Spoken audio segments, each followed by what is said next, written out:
A very good morning and a warm welcome to the online class organized by VDVS, Vidyadesh Vidya Center.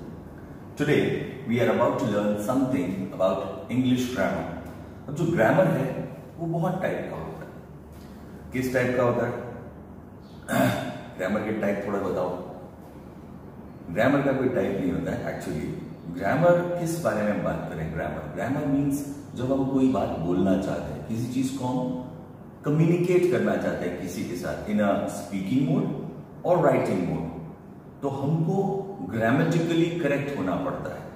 Grammatically correct. अब जब कई लोग बात करते हैं कि we are talking about languages, तो अलग अलग टाइप की लैंग्वेजेस का अलग अलग टाइप का व्याकरण होगा. जैसे एक बेसिक मैं आपको चीज बताता हूं कि जो इंग्लिश पीपल है, English people means the Englishman, the Britishers, वो they are unable to speak the specific sound भ.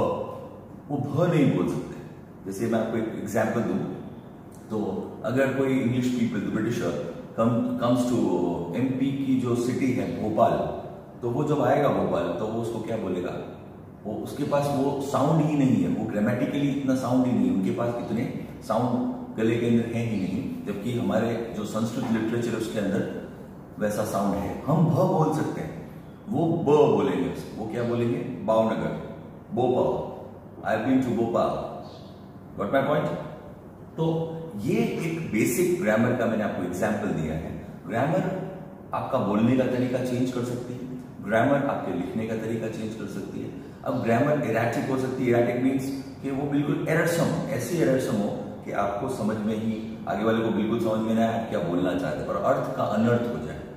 ठीक है. अब देखो, संस्कृत लिटरेचर की बात जब चली, हम बात कर रहे हैं, तो संस्कृत लिटरेचर के जो ग्रामेरियन, वर्ल्ड के नंबर 1 ग्रामेरियन का नाम आता है, तो पाणिनि की बात हम करते हैं. मुझे वो बहुत जरूरी आपसे बात करनी है कि पाणिनि की जब हम बात करते हैं तो उनका स्टोरी बहुत आपको एज अ स्टूडेंट बहुत कनेक्टिंग स्टोरी है. Panini when he was very young, he was thrown out of different kind of schools. उन्हें बहुत सारे गुरुकुलों से निकाल दिया गया और बोला गया कि you are good for nothing. आप अपनी लाइफ, ये बहुत अच्छा फ्रेज है, गुड फॉर नथिंग. आप किसी काम के लिए के भी नहीं है और आप कभी जिंदगी में किसी भी टाइप का कोई काम बेसिक जो आप बोलते हैं ना कि पढ़ाई से जुड़ा कोई काम नहीं कर पाएंगे. पाणिनि को ये बोल दिया गया और he was thrown out of every single school. और वो उनको ऐसा बोला गया, जड़ बुद्धि, आपकी बुद्धि जड़ के समान है. जड़ एक जगह चिपक जाती है, उसके बाद वो कभी ग्रो नहीं करती. ऐसी हालत हो गई उसकी कि वो जड़ बुद्धि है. जड़ता, मूड, ये सब उनको शब्द बोले गए. तो वो बहुत निराश हो गए. उन्होंने फैसला किया चलो कोई बात नहीं. बहुत यंग थे, तो छोटे थे, तब thrown out of all the schools. तो जब वो पहुंचे एक जगह पानी पीने के लिए, तो एक कुआं था, तो थक के, गर्मी थी तो वहां बैठ गए. तो जब पानी पीने लगे, पानी पीने के बाद थोड़ा रिलैक्स होकर देखने लगे, तो वो थोड़ा जिज्ञासु आदत थी. स्टूडेंट को हमेशा जिज्ञासु होना चाहिए. ठीक है. तो जब उन्होंने एक चीज देखी, उन्होंने देखा एक कुआं है. कुएं की जो वॉल है, कुएं की जो आजू बाजू का वॉल है, उधर से जब रस्सी से खींचते हैं तो रस्सी से के निशान पड़ गए वहां पे. और जो पत्थर है वो थोड़ा थोड़ा अंदर तक डिप्लीट हो गया, इरोजन हो गया उसके अंदर. तो वो थोड़ा अमेज हो गए. वो बोले ऐसा कैसे हो सकता है? हाउ इज इट पॉसिबल कि अगर मैं रस्सी लूं और रस्सी से पत्थर को घिसूं तो रस्सियां टूट जाएंगी, रस्सी के चिथड़े उड़ जाएंगे, पर पत्थर को कुछ नहीं होगा. बट अमेजिंगली वहां पे उन्होंने एक चीज देखी कि रस्सी जो है उसकी वजह से वो पत्थर है उसके ऊपर बहुत गहरे निशान पड़े. तब ही got to know a very new thing और ही गॉट एन आइडिया. तब कबीर ने उनके बारे में ये बात लिखी है कि करत करत अभ्यास के जड़मती हो तो सुजान. मतलब if you practise a lot you can become intelligent. We have to do excessive practice of something जिसकी हमें आदत नहीं है, जिसे हम मिस कर जाते हैं, जो हम छोड़ देते हैं, आदत छूट जाती है. हमें उसकी practice bar again and again, time and again करते रहेंगे. तो उन्होंने बोला करत करत अभ्यास के जड़मती हो तो सुजान, रसरी आवत जावत है सिल पर पड़े निशान. You got my point? वो कह रहे हैं कि करत करत अभ्यास के जड़मती हो सुजान. If you practise a lot you will conquer one day. Then रसरी आवत जावत है सिल पर पड़े निशान. रसरी मीन्स रस्सी, the rope is coming and again. बहुत सारी रोप्स टूटी होंगी, बहुत सारे एफर्ट्स फेल गए होंगे, but at the end of the day वो सिल पर पड़े निशान, सिल मीन्स शिला, शिला मीन्स स्टोन, स्टोन पे भी निशान पड़ जाएंगे आपके। सही है। तो ये सबसे वर्ल्ड के ग्रेटेस्ट ग्रामरियन की खुद की बायोग्राफी में से एक किस्सा, एक दिन का किस्सा, मतलब I will practice a lot, और वो वर्ल्ड के सबसे बड़े ग्रामरियन बने कौन? पाणिनि। मोटिवेशनल स्टोरी जरूरी है किसी भी चीज को करने के लिए, बिकॉज ग्रामर एक ऐसी चीज है, लोग उससे भागते हैं, डरते हैं और घबराते हैं। मैं इस बेसिक बात कहना चाहूंगा कि ग्रामर एक ऐसी चीज है जिसके बेसिक रूल्स बहुत ही सिंपल हैं, बट हम उनसे घबराते हैं, उसका हमने एक हवा बना रखा है कि नहीं, हम डरते हैं ग्रामर से। देखो, मैं हिंदी में बात कर रहा हूं तो मैं किसी भी तरीके से गलत नहीं बोलूंगा, Hindi is my mother tongue. आप गुजराती में बात कर रहे हैं तो आप गुजराती में कभी गलत नहीं बोलेंगे, ठीक है। अब घर में कोई भी तुरंत, तो बिकॉज आपको चलती भाषा शुरू से, आप बचपन से सुनते आ रहे हो, कलोक्वियल लैंग्वेज, सुनते चलते बोलते वो आप कभी भी गलत नहीं बोलेंगे। क्या मैं दूध पीने आऊं? हाँ जी, मैं दूध पीने आ रहा हूं। आप अपना ग्रामर के हिसाब से लिंक चेंज नहीं कर देते हो, हाँ मैं दूध पीने आ रही हूं, ऐसा नहीं बोलते। What my point? तो जो चलती भाषा के अंदर वो होगा, तो grammar is very simple, very basic. थोड़ा बहुत मैं आपको 12 रूल्स ऑफ ग्रामर सिखा देता हूं, तो आपको बिल्कुल परफेक्ट टेंसेस का एक आइडिया, बिट ऑफ आइडिया, एक प्रीव्यू दे देता हूं, ट्रेलर देता हूं, तो आपको समझ में आ जाएगी कि ये किस चीज के बारे में हम आज बात कर रहे हैं। सबसे पहले जो टेंसेस हैं, जो टेंसेस 12 टेंसेस, उसके बारे में थोड़ा सा बिट ऑफ इंट्रोडक्शन मैं आपको दे देता हूं। देखो 12 टेंसेस फॉर्मूला, एग्जाम्पल, ये मैंने एक शॉर्ट चीज, एक आपके लिए एक पिक्टोग्राफ बनाया है, जिसको मैंने स्क्रीनशॉट करके वाइड करके भी आगे रखा हुआ है, तो आप उसको देख सकते हो अच्छे तरीके से क्लैरिफाई करके, क्योंकि नेक्स्ट टू इम्पॉसिबल है इस बोर्ड के ऊपर आपको विजिबिलिटी होना, तो थोड़ा देखना, उस पर ध्यान देना, मैं जो बोल रहा हूँ उस पर ध्यान देना। सबसे पहले हम बात करते हैं प्रेजेंट सिंपल, जो हो रहा है right this moment, right now. तो एक इसका अफर्मेटिव सेंटेंस हम ले लेते हैं। Affirmative means affirmation, positive. मैं अफर्म करता हूं, मैं इस बात को मानता हूं, अफर्म करता हूं, हाँ जी ये हुआ है, हाँ यस, व्हाट माय पॉइंट। अगला है नेगेटिव सेंटेंस, नहीं जी ये तो चीज हुई नहीं, ना बिल्कुल नहीं। तीसरा है इंटेरोगेटिव। इंटेरोगेटिव वर्ड है इंटेरोगेशन, पता लगाना, बातचीत करना, किसी से पता लगाना, जो भाई ने क्या हुआ मुझे बताइए, आप कब क्यों कहां सब मुझे जानना है, ठीक है। तो वो सब चीजें इसके अंदर आएंगी। अब वो एग्जाम्पल सेंटेंस है कि वो कितनी बार, 3 बार चेंज कैसे हो जाता है। वो present simple, right this moment अगर हम बात कर रहे हैं, अभी इस मोमेंट में क्या, आई हैव अ कार, मेरे पास कार है, मेरे पास कार है। यहाँ पे हैव को थोड़ा नजर रखना, हैव को हैव। अब वो हैव आगे क्या हो जाता है वो देखना। नेगेटिव में जब वो आता है तो I don't have a car, मैंने यहाँ यूज किया डोंट, नहीं है भाई, I don't have a car. तो डोंट और हैव इंपॉर्टेंट है। उसके बाद इंटरोगेशन, इंटरोगेशन में do I have a car, क्या मेरे पास कार है, आप पूछ रहे हो आगे वाले से, आगे वाला आपसे पूछ रहा है भाई तुम्हारे पास, तो do you have a car, नहीं do I have a car. Interrogate करो, मुझे तो पता नहीं भाई, मेरे पास तो कार नहीं, क्या पता कल किसी ने गिफ्ट किया, आई डोंट नो, ठीक है। उसका जो रेलेवेंस है वो बाद में समझेंगे, हम सेंटेंस को क्लियर समझेंगे। अगला है प्रेजेंट कंटिन्यूअस, जो हो रहा है right this moment it is happening, you are playing football now, तुम फुटबॉल खेल रहे हो, तो you are is really important. फिर यहाँ पे नेगेटिव है, यू आर नॉट प्लेइंग, तुम नहीं खेल रहे हो, देन आर यू प्लेइंग, क्या तुम खेल रहे हो, गॉट माय पॉइंट। तो तीनों चीजें हो गई प्रेजेंट कंटिन्यूअस, जो हो रहा है प्लेइंग। अब यहाँ पे देखो ing and ing, the thing is happening now, continuous. Then present perfect, they have been there, वो वहां थे, have been, present perfect में याद रखना been है, have been there, वो वहां थे, they haven't been there, वो वहां नहीं थे, ठीक है। have they been, इसको अंडरलाइन करके बहुत इंपॉर्टेंट है समझना, have और been, वो सोचना, have they been there, क्या वो वहां थे, ठीक है। haven't नहीं थे। अब हम आते हैं present perfect continuous, I have been living here, मैं यहां रह रहा हूं, प्रेजेंट परफेक्ट कंटिन्यूअस, मैं यहां रह रहा हूं।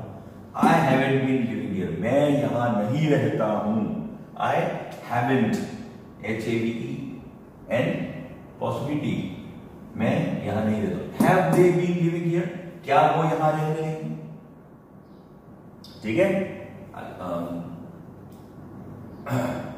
आगे बढ़ते हैं, पास्ट सिंपल, अब हम पास्ट की तरफ आ जाते हैं। प्रेजेंट हमने बताया, past simple, I lived in London, मैं लंदन में रहता था, simple. I didn't live in London, मैं लंदन में नहीं रहता था, डिडंट इंपॉर्टेंट है, यहाँ पे live, didn't live. Did I live in London, क्या मैं लंदन में रहता था? समझ में आई? आगे बढ़ते हैं। Present past continuous, I was playing, मैं खेल रहा था। देखो कंटीन्यूअस में आईएनजी आ गया है, यहाँ पे ध्यान रखना, कंटीन्यूअस में आईएनजी पे ध्यान रखना। कंटीन्यूअस, आई वाज प्लेइंग, मैं खेल रहा था। आई वाजंट प्लेइंग, मैं नहीं खेल रहा था। वाज आई प्लेइंग, क्या मैं खेल रहा था? क्वेश्चन मार्क बहुत इंपॉर्टेंट है, वो अर्थ का अनर्थ कर जाता है, याद रखना हमेशा। फुल स्टॉप, अपॉस्ट्रोफी, कॉमा सबसे खतरनाक चीज है, ठीक है। कॉमा एक ऐसी चीज है जो अर्थ का अनर्थ कर देती है। उसका एक बहुत फाइन एग्जांपल आज आपको बताऊंगा। आगे बढ़ते हैं। Past continuous, I was playing, I wasn't playing, was I playing. Then past perfect, he had work, he had HD, हमने, उसने काम कर लिया। ही हैड नॉट वर्क, उसने काम नहीं किया। Had I, sorry, he had not work, had he work, क्या उसने काम किया? हैड ही वर्क, तीनों चीजें। क्वेश्चन मार्क याद रखना। अगला है पास्ट परफेक्ट कंटीन्यूअस, जो चल रहा है। आई हैड बीन वॉचिंग, मैं इस चीज को देख रहा हूं, देख रहा हूं नहीं, मैं इस चीज को देख रहा था। आई हैड बीन हो चुका है, पॉइंट यहां पे भी हो चुका। I had not been watching, मैं इसे नहीं देख रहा था। हैड आई बीन वॉचिंग, मैं इसे, क्या मैं इसे देख रहा था? क्या वापस हैड, यहां पे क्या आ गया? अब आप थोड़ा यूं आश्चर्यचकित हो जाओगे, समझ में नहीं आएगा कि जब क्या आ रहा है तो व्हाट, क्यों, हाउ, वो सब क्यों नहीं आ रहा है। और जब कोई इंटरोगेशन होता है तो उसी में सेंटेंस घूमता है, तो उसका थोड़ा नजर रखना। आगे बढ़ते हैं। Future simple, I will come, future आने वाला, भविष्य। आई विल बहुत इंपॉर्टेंट चीज है। विल मतलब मैं भरोसा दिलाता हूं, फॉर श्योर। इसलिए देखो, आप कई बार पूछते हैं ना, तो बहुत बच्चे जब टॉयलेट के लिए या जो बेसिक चीजों के लिए जब हम क्लासरूम में बैठे होते हैं, जब पूछते हैं तो वो क्या बोलते हैं? Sir can I come in, may I come in. तो may I come in is absolutely right phrase to say, बिल्कुल क्लियर सेंटेंस से बोलने के लिए। मे आई कम इन, क्या मैं आ सकता हूं? मे, ठीक है। अब आप कई लोग थोड़ा एक्स्ट्रा करते हैं, बोलते हैं can I come in. Can का मतलब कुछ और है। कैन क्या कह रहे हैं? क्या मुझ में अंदर आने की शक्ति है? कैन विल वही की चीज है। कैन आई कम इन, तो वो कैन आई कम इन तो आपके ऊपर डिपेंडेंट है, मेरे ऊपर नहीं है। मेरे ऊपर क्या डिपेंडेंट है? I will let you come, तो वो क्या होगा? मे आई कम इन। आपको क्वेश्चन मे, ये मे, आई, कैन, ये सब याद रखना है, ठीक है। Future simple, I will come, I will not come, मैं नहीं आऊंगा। विल आई कम इन, क्या मैं आऊं? ठीक है, आगे बढ़ते हैं। Future continuous, I will be playing football, मैं फुटबॉल खेलूंगा। I won't be playing football, मैं फुटबॉल नहीं खेलूंगा। Will I be playing football, क्या मैं फुटबॉल खेलूंगा? Future perfect, he will have finished, उन्होंने इस चीज को कंप्लीट कर लिया, उसने ये चीज को कंप्लीट कर दिया। He will not have finished, उसने इस चीज को कंप्लीट नहीं किया होगा। विल ही हैव फिनिश्ड, क्या उसने इस चीज को कंप्लीट किया होगा? ठीक है, यहां पे ध्यान रखना विल और हैव के ऊपर, ये बहुत इंपॉर्टेंट है। यहां पे विल नॉट है और ये विल हैव, और वहां पे विल हैव, यहां पे भी विल हैव आया है और वहां पे विल हैव बहुत ही टेक्निकल तरीके से बीच में विल ही हैव करके ही बीच में आया। आगे बढ़ते हैं। Future perfect continuous, he will have been start, ये सब सबसे अनंत एंड ऑफ द डे वाली चीज आती है, ये इसमें ध्यान रखना। We will have been starting, we will not have been starting, ठीक है, हम इस चीज को नहीं शुरू कर रहे थे। Will we have been starting, क्या हम इसको शुरू कर रहे थे? ठीक है, तो ये बेसिक एक एग्जाम्पल का सेट आप दिमाग में रखो कि कोई भी सेंटेंस के अंदर अगर ये चीज आती है तो आपको ये फिट करना है, तो नेगेटिव हो, और नेगेटिव आती है तो हमें इससे फिट करना है, अगर ये आता है तो हमें इससे फिट करना है। तो बाकी सारे के सारे एग्जाम्पल आपके अपने आप वो जो फ्रेम के अंदर पजल के जो रूब्रिक के जो क्यूब्स है वो अपने आप सेट होते जाएंगे और एकदम परफेक्ट सेट बन जाएगा। ठीक है, आपका जो पूरा का पूरा कॉन्सेंट्रेशन है वो इन चीजों के ऊपर होना चाहिए। ये जो इसका मैं एकदम वाइड फ्रेम करके आपको भेजूंगा तो you will get to know, ये जो 12 टेंसेस फॉर्मूला है एकदम परफेक्ट बेसिक फॉर्मूला है कि अगर कोई भी चीज इसमें से एक लिंक आपको यहाँ पे मिलता है तो आपके पास दो आंसर पहले से ही मौजूद होंगे, इंटरोगेटिव के और अफर्मेटिव के। ठीक है, ये व्हाट माय पॉइंट। नेगेटिव हमारे पास है तो हमारे पास क्या है? अफर्मेटिव है। अगर हमारे पास इंटरोगेटिव है तो हमारे पास नेगेटिव और अफर्मेटिव दोनों है। अफर्मेटिव है तो नेगेटिव एंड इंटरोगेटिव बोथ है हमारे पास। एक भी सेंटेंस अगर हमें मिलता है तो हम उस सेंटेंस को दो और चीजों के अंदर कन्वर्ट करने का हमारे पास फॉर्मूला, बेसिक फॉर्मूला आ चुका है। ठीक है, इसे सिर्फ रीड करें, समझें और फिट करने की ट्राई करें। ठीक है, तो एक सिंपल टास्क मैं आपको देता हूं, आपको एक काम करना है, ये जो फॉर्मूला है इसे एक तो रीराइट करना है, बट रीराइट जब आप करेंगे तो you have to make your own sentences, आपके खुद के पर्सनल सेंटेंसेस आपको बनाने और इस फॉर्मूला के अंदर फिट करने की ट्राई करनी है। ठीक है, विजिबिलिटी की गारंटी मेरी कि मैं आपको ऐसा स्क्रीनशॉट दूंगा कि you will be able to understand what is written, एकदम क्लियर कर दिखाऊंगा, मेरी हैंडराइटिंग में नहीं, इसको प्रिंट में दूंगा आपको, तो वो सबसे बेस्ट चीज वो आपके लिए हो जाएगी। दूसरा, इसको बार बार सब हमारी जो लेक्चर की हमने शुरुआत की थी, करत करत अभ्यास के जड़मती को सुजान, आप जड़मती नहीं हो, सभी इंटेलिजेंट है, बट आपको प्रैक्टिस करनी पड़ेगी। ग्रामर का सबसे बड़ा प्रॉब्लम एक ही है कि जब हम ग्रामर रीड करते हैं या ग्रामर से रिलेटेड कोई भी टास्क करते हैं, तो मेरे को बहुत सारे बच्चे जब आते हैं बोर्ड के अंदर, मेरा बच्चे मार्क्स इंग्लिश में कहाँ मार्क्स कटेंगे सर, ग्रामर में कटे। तो ग्रामर तो राइटिंग भी है, कॉम्पोजिशन भी है, लेटर है, प्रेसी है, ऐसे था, कहाँ गए मार्क्स? तो सर वो एक्टिव पैसिव वॉइस नहीं आता है, डायरेक्ट इनडायरेक्ट में प्रॉब्लम है, as you do as directed मुझे नहीं सर समझ में आता है, यूज टू नहीं आता है।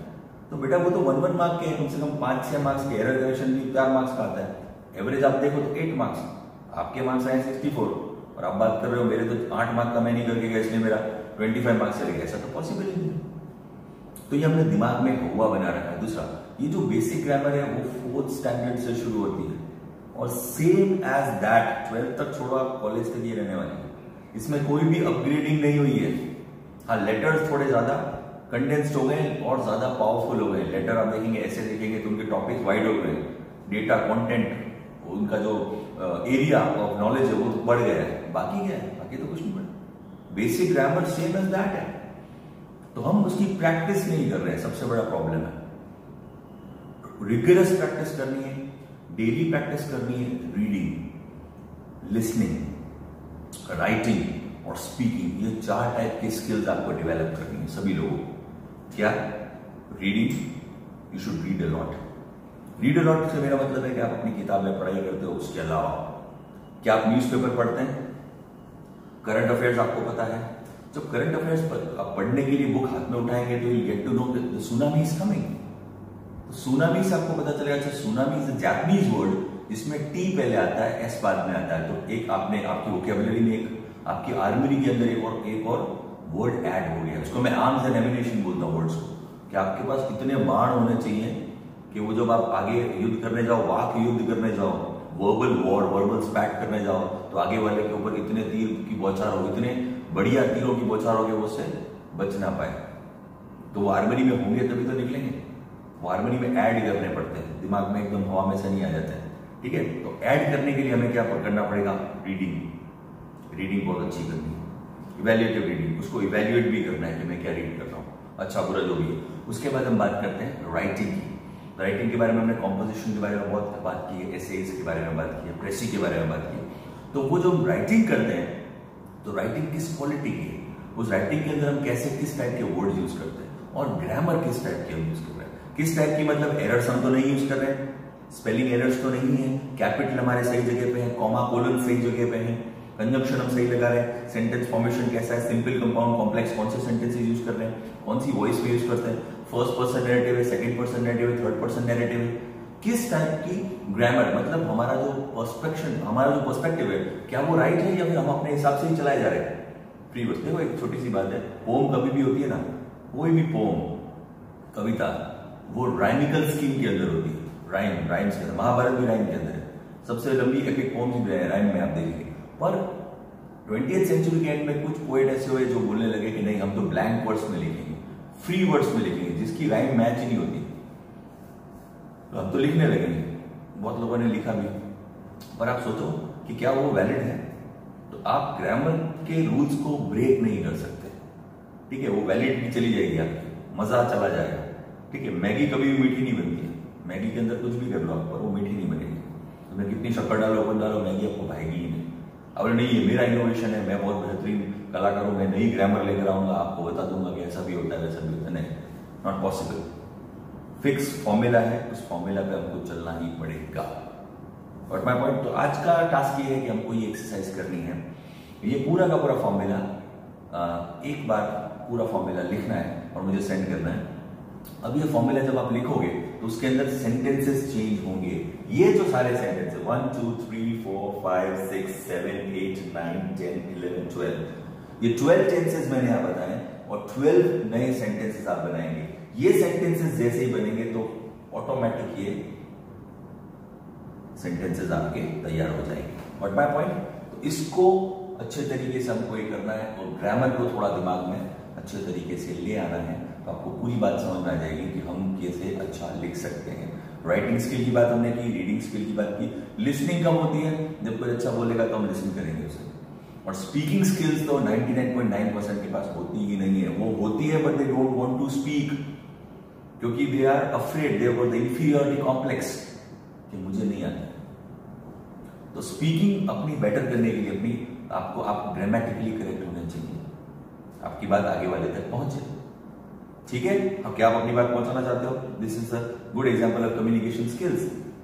अपनी बात आगे वाले तक पहुंच जाए, आपका टोन, आपका साउंड, आपका एक्सेंट, वो तीनों चीजें अगर मैच करती हैं और चौथी ग्रामर, तो सोने पे सुहागा हो जाता है, आगे वाले को परफेक्ट आपकी बात समझ आ जाती है।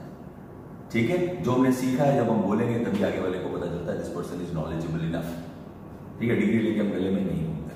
तो आज का मैं लेक्चर यहाँ पे कंक्लूड करता हूँ, उसके बाद मैं आपको नेक्स्ट लेक्चर में शुरुआत करता हूँ। आगे दूसरे टॉपिक के ऊपर हम चलते हैं। बहुत दिनों से होमवर्क वगैरह जो भी है वो मुझे थोड़ा टाइम पे नहीं मिल रहा है, तो जस्ट टेक केयर कि फटाफट इसको करते जाएं, आगे बढ़ते जाएं। ऑनलाइन का मजा बहुत ले रहे हैं सब लोग, पर वो मजा हमको भी पहुंचा है, मुझे भी मजा आएगा अगर आप कुछ वर्क करेंगे तो। ठीक है, तो today's lecture, we conclude today's lecture, then we'll meet tomorrow. Okay, take care, bye bye.